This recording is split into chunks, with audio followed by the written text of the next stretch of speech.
எப்படா இப்படி ஆயிருக்கும் அப்படின்னு எல்லாரும் ஓடி வந்தாங்க சுத்தி நின்னவங்க எல்லாருமே. அப்பதாங்க நீ யோசிச்சா நம்ம எல்லாம் போயிட்டோம்னா குடும்பத்தோட நிலம் என்ன போயிட்டு வாங்கன்னா அது என்ன அர்த்தம்? அதனால புடிச்சு திட்டி விட்டுறேன். மூடிட்டு இல்ல பாத்தீங்களா அவன் என்ன கேக்குறான்னு என்ன இல்ல இந்த மாதிரி எனக்கு ஆகும்னு. நான் இது வரையும் எவ்வளவு தூரம் ஈரோடு எல்லாம் போயிட்டு வந்திருக்கேன். இந்த மாதிரி எதுவுமே ஆக்சிடென்டா நடந்தது. எல்லாரும் எப்படி இருக்கீங்க? குழாய் ஒரு வழியா ஒரு முடிவுக்கு வந்துட்டாங்க. நான் சொன்னதெல்லாம் இன்னைக்குதான் உருப்படியா மாமா ரெடி பண்ண போறா. காலையிலேயே அந்த விளாக் தான் அப்படியே கன்னியூ ஆகுது. இந்த பாருங்க கருப்புல ஒரு அரைக்க போறா. அப்புறம் வந்து கோயில் போயிட்டு வந்தோம்ல முன்னாடி வந்து பிரண்டை பிஸ்ட் வந்து அதிகமாக கிடைக்கல இந்த வாட்டி. இதையும் அப்படியே ஊருக்கு அடைச்சி ரெடி பண்ண போறலாம். அப்புறம் நீங்க என்னெல்லாம் பண்றாங்கிறது அப்படியே ஒரு ரொட்டீன் மாதிரி இந்த விளாக் கன்னியாகும். வாங்க அப்படியே வீடியோ கன்னி பண்ணலாம். பாட்டெலாம் அப்புறம் பண்ணலாம். நான் வந்து இது ரெடி பண்ணிட்டேங்க. வாங்க முதல்ல வந்து பாருங்க என்ன வாங்கிட்டு வந்துருக்கோம். நல்ல எண்ணெய் தாங்க வாங்கிட்டு போனது. 1 லிட்டர் தான் தருவாங்க. அது ரொம்ப ரேட்டு காஸ்ட்லியாக இருந்ததுனால சரி பாமாயில் வாங்கிட்டு போவோம் அப்படின்னு நான் வாங்கிட்டு வந்துட்டேன். ஏன் இப்போ என்னென்ன ஒரு அரைக்க போகிறேன்? பேரண்டையும் கருவேப்பிலையும் அரைக்க போறாங்க. ஏன்னா இவரு ரொம்ப நல்லா சொல்லிக்கிட்டே இருக்காரு. அதுவும் இல்லாம எனக்கு முடியும் ஓவரா பாப்பா பிறந்ததுல இருந்து கொட்டுதா, அதுக்காகவே மெயினா செய்யறோம். இப்போ சாப்பிட்டோன்னே முடி கொட்டு நின்று போயிடுமா? எந்த குழம்பு வச்சாலும் என் பொண்ணை தூக்கிட்டு அவங்க 3 பேரும் வெளியில போயிருவாங்கங்க. ஏன்னா அந்த அளவுக்கு காரம் நெடி ஏறுதான். அதனாலவே அவங்க வெளில போயிருவாங்க. இப்ப பாருங்க அவங்க எங்க உட்காந்துருக்காங்க.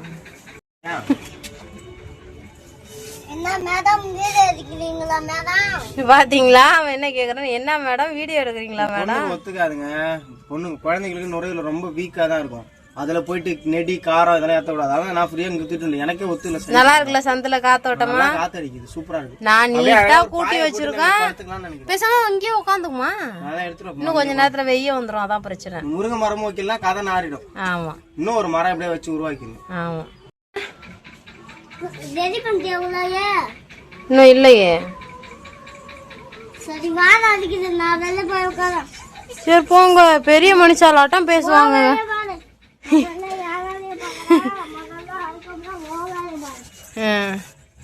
அழுவுறாளா? நல்லா இருக்குல்ல இவத்துக்கிட்ட? நல்லா இருக்கு. இன்னும் கொஞ்ச நேரம் ஆனா கிழிஞ்சிடலாம். ஆமா இப்போதைக்கு வெயில் ரொம்ப வரல. மரம் இல்லைன்னா ரொம்ப ஹீட்டா இருக்கு. எங்களுக்கும் வீட்டுக்கு வெளியிலாம் உட்காரணும்னு ரொம்ப ஆசைங்க. ஆனா இங்க நெடி ஏறுது. எனக்கு மூக்கு அரிக்குது. சைனசைட்டிஸ் இருக்கிறதுனால அப்படியே கரெக்டா தெரியுது எந்த ஒரு ஸ்மெல்லா இருந்தாலும். ஊறுகாய் எல்லாத்தையும் ரெடி பண்ணி வச்சுட்டாங்க. ஆனால் பிரண்டை ஊறுகாய் மட்டும் இன்னும் ரெடி பண்ணல. ஏன்னா கொஞ்சம் டைம் ஆயிடுச்சு. மேடம் வந்து சின்ன மேடம் எந்திரிச்சிட்டாங்க. எந்திரிச்சிக்கிட்டு இவங்க கொஞ்சம் இது பண்ணுறதுனால எல்லாத்தையும் அப்படியே ஓரம் கட்டி வச்சாச்சு. காலையிலேருந்து எங்கள் மாமியார் வர ஃபோன் அடிச்சு எப்போ வரீங்கன்னு கேட்டிருந்தாங்க போல இருக்கு. ஏன்னா முன்னெல்லாம் வந்து பார்த்தீங்கன்னா ஊருக்கு வந்து கிளம்புன்னா முன்ன கிளம்பி போவா. நீ போகாதனால தடுத்தாலும் கேட்க மாட்டா. இப்போ வந்து நான் என்ன சொன்ன காலைல உங்கள் அம்மா கூப்பிட்டே இருக்காங்களே ஈரோடு தான் போயிட்டு வாங்களே அப்படின்னா, இல்லை என்னால் போக முடியாது. நீங்கள் என்ன பண்ண போற? இல்லை நீ போட சொல்லக்கூடாது, நீ போன்றப்ப நானும் அப்போ ஈரோடு போறேன். கரெக்டே தானேங்க. போனா குடும்பத்தோட போகணும், இல்லைன்னா யாருமே போக கூடாது. நீங்க மட்டும் போயிட்டு வாங்கன்னா அது என்ன அர்த்தம்? அதனால புடிச்சு திட்டி விட்டுறேன். மூடிட்டு இல்ல 4 பேர் இங்க வண்டியில போற சாத்தியமா? எவ்வளவு 220 கிலோமீட்டர் 250 கிலோமீட்டர் ஒரு ரவுண்டா பாத்தீங்கன்னா எப்படி போக முடியும்?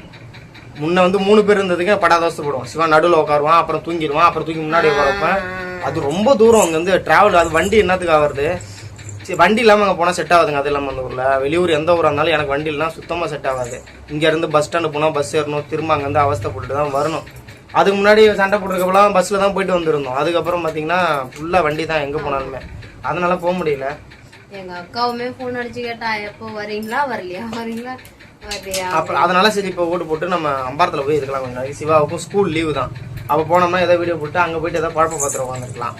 நல்லாவும் இருக்கும். இங்கே வந்து ட்ராவல் பண்ணுறது தான் பெரிய பிரச்சனை இருக்குது. ஆனால் போகணுங்க. என்னைக்காவது ஒரு நாள் நம்மளும் ஒரு சின்னதாக ஒரு குட்டி ஆம்பளை இன்னும் வாங்கினா தான் அதுக்கு மேலே ஃபேமிலியோட அங்கே போகலாம். அது வரையும் போக முடியாது. என்ன நினைக்கிறேன்? ஃபுல்லாக இன்றைக்கி தான் முத பாப்பாவுக்கு சாப்பாடு ஊட்ட போகிறான்னு நினைக்கிறேங்க. அதுக்காக வாழைப்பழம்லாம் வேக வச்சுருக்கேன். எங்கே வச்சுருக்கேன்? அங்கேயே வச்சிருக்கோம். ஒரு 2 சின்ன துண்டு மட்டும். ஆமாங்க சும்மா லைட்டா இப்போதைக்கு ஸ்டார்ட் பண்ணலாம்னு சொல்லிட்டு இன்னைக்கு தான் ஸ்டார்ட் பண்ணிருக்கேன். ஏன்னா 6 மாசம் முடிஞ்சிருச்சு, 7வது மாசம் ஸ்டார்ட் ஆயிருச்சு. அப்புறம் இன்னும் என்னென்னமோ குடுக்கலாம்னு சொன்னாங்க. நான் பார்த்ததுல ஆப்பிள் இதெல்லாம் குடுக்கலாம்னு சொன்னாங்க. ஃப்ரூட்ஸ் எல்லாம் குடுக்கலாம்னாங்க. அதனால ஃபர்ஸ்ட் டைம் சரி வாழைப்பழம் அதெல்லாம் ஆரம்பிக்கலாம் அப்படின்னு இன்னைக்கு தான் கொஞ்சமா கட் பண்ணி மிக்சியில போட்டு அரைச்சி தாங்க ஊட்டணும். அதனால ரெடி பண்ணி வச்சிருக்கேன். எங்க மேடமோட ரியாக்ஷன் என்னன்னு தெரியல. சும்மா எதையாவது கடந்தாலே வாயில் எடுத்து வச்சுக்கிறாங்க. இவன் நைட்டு அசந்து தூங்கிட்டோன்னா வச்சுக்கோங்களேன், எங்கேயாவது போயிடுறா, எதையாவது எடுத்து தள்ளிடுறா, அது இதுன்னு குப்பையை எடுத்து வாயில விட்டுறா. நேத்து நான் இவரை பாத்துக்க அப்படின்னு சொல்லிட்டு முடியலங்க. நான் கொஞ்சம் வேலைக்கு போயிட்டு வந்தேன்னா ரொம்ப ஆசை வருங்க. அது இல்லாம கையில நேற்று வண்டியில இருந்து போகும்போது கீழே விழுந்துட்டேன். எனக்கு அது நான் எதிர்பார்க்கவே இல்லை இந்த மாதிரி எனக்கு ஆகும்னு. நான் இது வரையும் எவ்வளவு தூரம் ஈரோடுலாம் போயிட்டு வந்திருக்கேன், இந்த மாதிரி எதுவுமே ஆக்சிடென்டா நடந்ததே கிடையாது. போயிட்டு இருந்தா நேற்று ஒரு விஷயமா தண்ணி வாங்கிட்டு வரலான்ட்டு போனோம். ஆரோ வாட்டர் கடையில போய் வாங்கினா கொஞ்சம் செலவாகும், நம்ம ஃப்ரெண்டு வீட்டில் போயிட்டு பிடிச்சிட்டு வந்துடலாம் ஆரோ வாட்டர் சொல்லிட்டு வண்டியை குடத்தெல்லாம் எடுத்துட்டு போனோன்னா போற வழியில நான் நல்லா தான் போயிட்டு இருந்தேங்க. திடீர்னு இழுத்து விட்டு விழுந்து வண்டி என்னை எட்டக்க தூக்கி போட்டு, நான் உண்மையிலே சொல்றேன் கடவுள் புண்ணியத்துல ஒண்ணுமே இல்லை. கையில மட்டும்தான் சின்ன சின்ன ஓட்ட, முட்டியில ஒரு சின்ன அடி, காயெல்லாம் எதுவும் ஆகல. அப்ப அந்த ஒரு நிமிஷம் நான் யோசிச்சேன் நம்ம லைஃப்பை பத்தி. அப்பதான் நிறைய பேர் சொன்னதை ஞாபகம் வந்தது, நீ எல்ஐசி போடலாம் அப்படின்னு சொல்லி சொன்னாலும் யோசிச்சு. ஒருவேளை நம்ம செத்துட்டோம்னா இதுக்கே வண்டி எங்கேயுமே இல்லாத இடத்துல வந்ததுக்கு எனக்கு அந்த நிலைமை.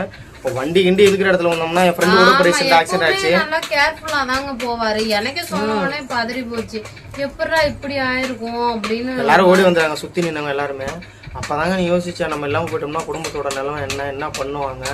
உண்மையிலேயே அந்த ஒரு நிமிஷம் தான் எல்லாமே. அதான் நம்ம என்னதான் ஓடுனாலும் என்னதான் சேர்த்தாலும் எவ்வளவு பெரிய பருப்பா இருந்தாலும் அந்த ஒரு செகண்ட் வந்து என்ன வேணா நடக்கலாம் போல.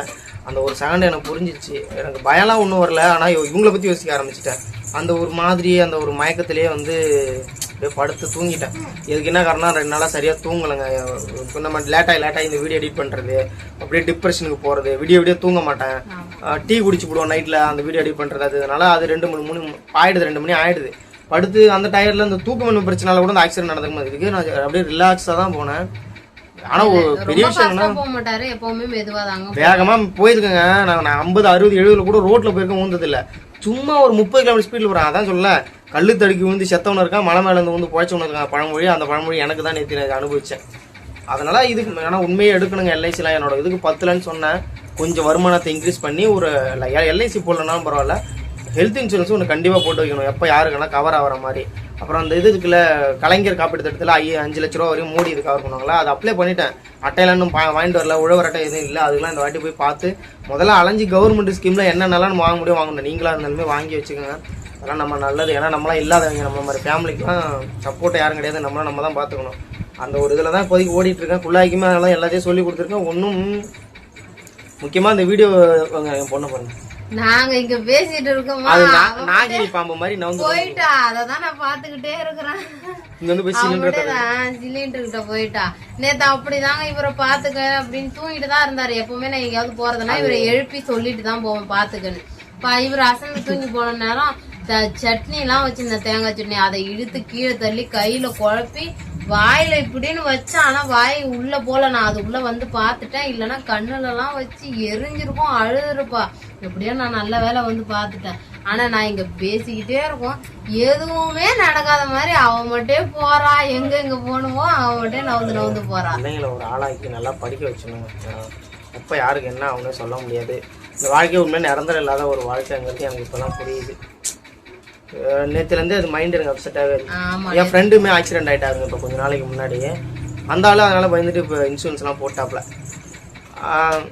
என்ன பண்ணுறது, அப்படியே போயிட்டு இருக்குது. நான் அதை பற்றி கவலைப்படல, எதை பற்றி சாவரை பற்றி எல்லாம் யோசிக்கல.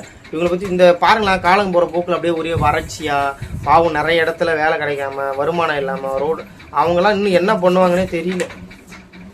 அதுக்கு சரி வீடியோ எடுக்கலாம்னு சொல்லி ரெடி பண்ணிட்டு இருந்தோம், ஒன்றுமே எடுக்க முடியல.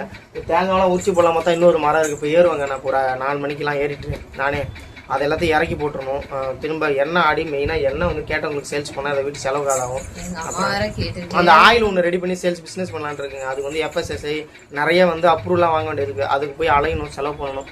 அதையும் வாங்கி வச்சோம்னா ஒரு 5 வருஷம் கழிச்சாது நம்ம பிராண்ட் யாராவது வாங்காமல் போயிட போகிறாங்க. ஆனால் உண்மையிலே சூப்பராக இருக்கும், அதெல்லாம் ரெடி பண்ணுங்க. அப்படி நான் எதுவுமே பண்ணலன்னு வச்சுங்களேன், மலைப்பு தன்மை இல்லை அந்த அளவுக்கு வேலை. எனக்கு கொஞ்சம் உடம்பு இல்லை, இவ்வளவு என்னமோ அடிக்கடி இடுப்பு வலிக்குதுங்கிறா, முது வலிக்குது. அது வேற எனக்கு ஒரு பக்கம் பயமா இருக்கு. அதெல்லாம் இனிமே நம்ம பழகிக்கணுங்க. பழகிக்கிறது இல்லம்மா, இங்க காசு இல்ல, பழகக்கூடாது. ஸ்டார்டிங்ல பாத்துக்கணும். இது எருமாடு மாதிரி உட்காந்துருப்பா, எதுவுமே சொல்ல மாட்டான். டெலிவரி பெயின் வந்ததையுமே வந்து முத நாள் ஆரம்பிச்சு மறுநாள் தான் வலி இருக்குன்னு சொன்னான்.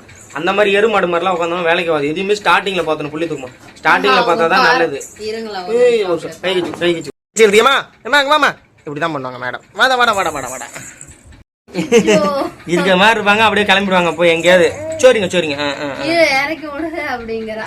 சரி பிடிக்கல. ஒரு சில நேரத்துல என்ன பண்றதுனே வீடியோ எடுக்கிறதெல்லாம் நான் யோசிச்சுட்டு உட்காந்துருவாங்க. சிந்தனை வேற எங்கெங்கயோ போயிட்டு டிப்ரெஷன். பணம் இருக்கிறவன் இல்லாதவன்லாம் இல்லை, ஏதாவது ஒரு சுச்சுவேஷன் வந்தா மாறிடும். என்னதான் கடவுளை போய் கும்பிட்டாலும் சரிதான், கோயிலாக சுற்றினாலும் சரிதான், நடக்கிறது விதி என்னவோ நடந்தே தீரும். அதுதான் புரிஞ்சுக்கிட்ட விஷயம். நான் நேற்று இந்த கவுந்தடிச்சு ஊந்ததுலேருந்து நம்ம எந்த அளவுக்கு கேர்ஃபுல்லாக இருக்குமோ லைஃப்பில் அந்த அளவுக்கு கேர்ஃபுல்லாக இருந்துக்கணும். எல்லாருக்குமே சேர்த்து தாங்க சொல்கிறேன். வீடியோவும் அவ்வளோதான். இன்னொரு வீடியோ மீட் பண்ணலாம். பாய்.